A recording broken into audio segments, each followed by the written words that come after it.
Do you have like you speak like somebody that have been studying how to teach? Do you have any education background, any interest in that? Where does that come from?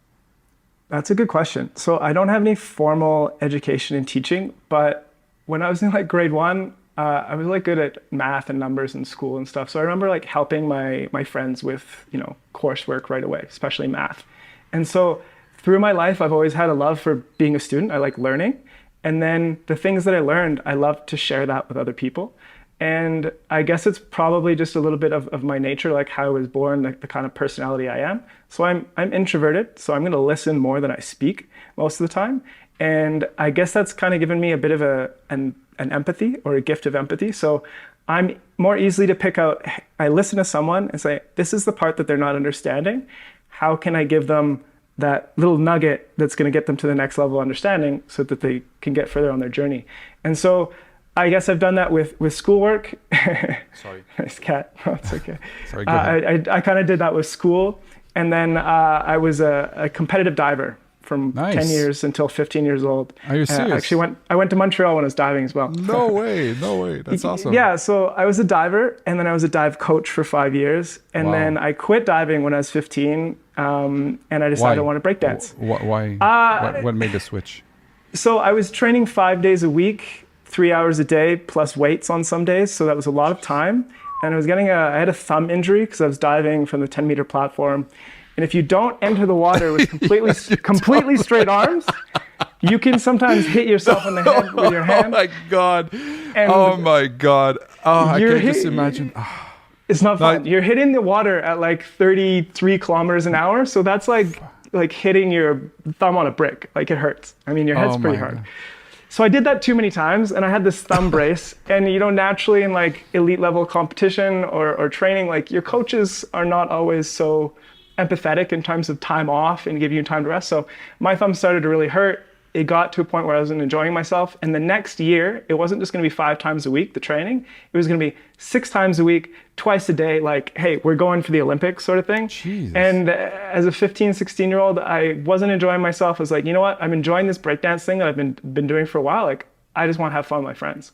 So I focused on that. This intense training, do you feel that it's just too much for any kind of human? Like I always hear stories where there's a lot of pressure and like at some point to get to the elite level, it's like you're almost sacrificing your body for the sport or something like that. Do you feel that it's actually unhealthy at the end of the day, physically and mentally, or there's something to it? Am I missing something? I think there's certain approaches that are better than others. And every coach is going to kind of have their specialty, but like, it doesn't matter what sort of elite level training you're doing. It's going to push you to your limit and then beyond that, because you need to keep expanding what you're capable of, right? And so that's actually an important takeaway from elite level training is you have to always be at the edge of your comfort zone and be pushing that. Because even as a salsa dancer, if you're not doing that, you're either going to improve super slowly or you're not going to improve at all. And so it's really important to work on the edge of the comfort zone and constantly be pushing it. Do I think it's unhealthy? No, I think they're just like any way of doing something. There's kind of more healthy ways, and there's like, let's call them toxic ways. That's the word everyone likes to use these days. You were at the extreme of training.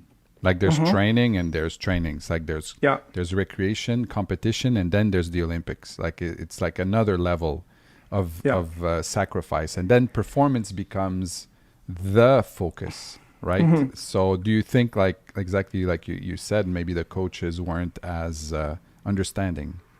I think it's a bit of everything. So for me, I decided, look, my love for this was kind of dying. What I really enjoyed from it was like the physical challenge. I love doing acrobatics, seeing if I could figure these things out and then executing them well. I like challenges, and I realized I like to work hard. So it taught me how to train. And is it demanding? Absolutely. If you're a person who likes to challenge yourself, it's great. If you're competitive, it's great. If you're not a competitive person, whether like in group team sports or against yourself, you probably won't enjoy it. So you'd probably never get to that level. So it's going to pick out the people who really excel at doing that. Makes sense. And then, yes, you do have to make sacrifices because you're training every day instead of playing with your friends. So Got it. Yeah. And the switch from to b-boying, did you approach b-boying the same way you were training as a diver?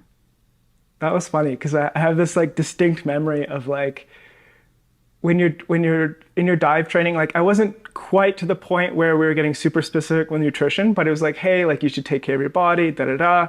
And so like before an event the next day, like, hey, like eat something nice, like don't go crazy. And I remember starting to break down. It's like, oh, I can just chill with my friends and eat pizza before the battle. It doesn't matter, you know?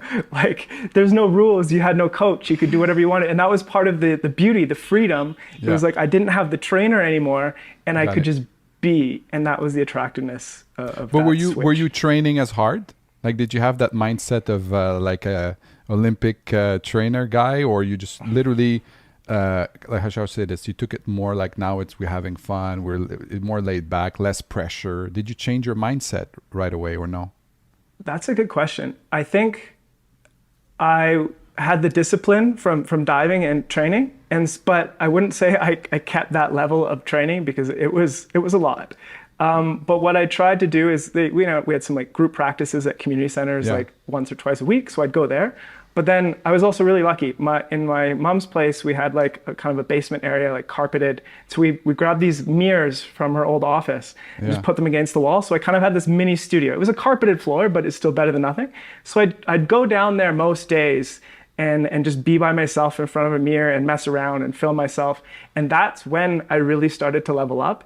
And actually, this is a good parallel to salsa, is that was when I actually learned how to dance. Because a lot of b-boys, a lot of b-girls, breakdancers, they're all about the moves, they're all about the power moves, learning tricks, and they suck at dancing. If you put on a song and you're like, hey, just chill and groove to this music, a lot of them suck at that. And so at that moment, I had actually watched some dancers that were really much better than us, that I really looked up to. Massive Monkeys from Seattle. They're a famous b-boy crew. And I watched them and said, what do they have that I don't? And I'm like, they have this character, they have this feeling, they know how to dance. And it's like, okay, I need to learn how to dance. And so I'd go down into the basement every day in front of the mirrors and just like start figuring it out. And when you just dance on your feet in breaking, it's called top rocking. So I would just top rock dance on my feet, no tricks, nothing on the ground, and just spending hours in front of the mirror. And this is the same thing in salsa, is like, you're here and you want to get here. So you feel really good when you dance, but you look terrible. That's how everyone starts, okay? Or maybe you feel terrible and you look terrible. But then eventually you're like, oh, this kind of feels good, but it looks bad. And you want to get to the point where everything feels good and looks good. But to close that gap, you have to get the visual feedback from the mirror or filming yourself. So what feels good eventually also looks good. And that just comes with repetitions in front of the mirror, in front of a camera. So you can be like, oh, like that felt good, but hey, it kind of looked weird. So I want to take that feeling that I had and just adjust how it actually looked or how I'm executing it. It's interesting. So it matches. You start from a feeling point, right? That's very interesting that you start how it feels or it should feel. Like let's say you do something, it feels good.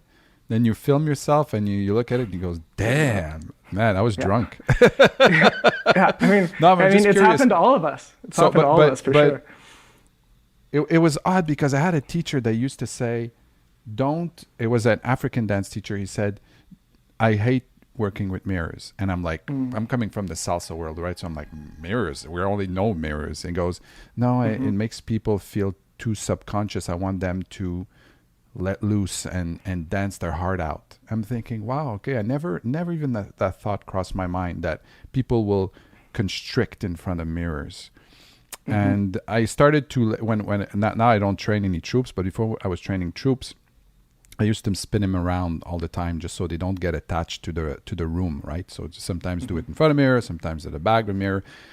And it's odd how different somebody might dance if he watches himself, if he's self-critical. It all depends how you use information, right? So if you're looking at yourself, he's like, oh, I'm not looking good at it. And at the same time, you're dance that kind of attitude, then the coach will look at you and go, listen, relax, breathe, extend your motions and stuff like that. But it's very interesting that you start from a feeling and then you video and then you're trying to accomplish I guess, with some kind of a method to look the part, right? And what do you do with how should I say this? So what do you do if somebody is self-critical like that? Like he can't use the information properly. Like I dealt with that so many times, and every time is a bit different how I approach the person to mellow her out. How would you deal with that? Yeah, I think it's a really cool question because it's important. And I think it depends on the person's level. Because like you said, at first, they're going to be probably uncomfortable. They have no confidence. They don't really know what they're doing. So you don't want to encourage them to be self-critical too quickly, right? Yeah, you're right. And this reminds me of this. I love this example. I still follow this girl named Amber Ray, and I did a mastermind group with her actually. And she's this artist, she's a writer, and she brought up these two personalities, or there's a couple more, but these two are important in this context. What is what did you say? A mastermind group. What is that? It's kind of like a group where everyone's coming together and focusing on a certain topic. So it could be a mastermind around business, improving your business, or this was for creative entrepreneurs.